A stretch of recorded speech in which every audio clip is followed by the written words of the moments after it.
Ce 28 juin devait être un jour de fête, le 9e anniversaire d'un petit garçon plein de vie. Ce fut le jour de la confirmation d'un cauchemar. Les corps carbonisés découverts lundi à Villeparois sont bien ceux d'Hervé Delaunay et de son fils. Le petit garçon était mort avant la crémation.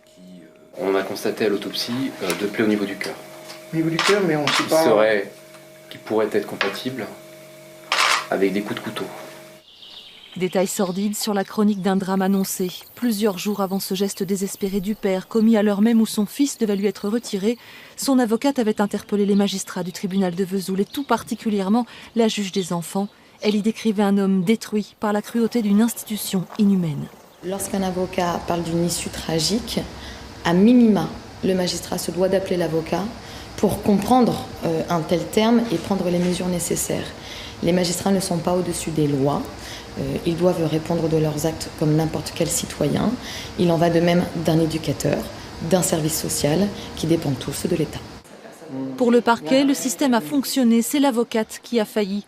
Elle aurait dû, si péril il y avait, déposer un référé d'urgence près la cour d'appel. Or, la cour d'appel était déjà saisie, elle devait statuer en septembre. Pour autant, les magistrats vésuliens avaient refusé de reporter le placement de l'enfant, tout comme ils avaient refusé qu'il passe son anniversaire en famille. Ce dossier n'est pas un dossier polémique par rapport au suivi qu'a fait l'institution judiciaire, le suivi également qu'a fait le conseil départemental sur 4 ans, quasiment, enfin sur 3 ans et demi.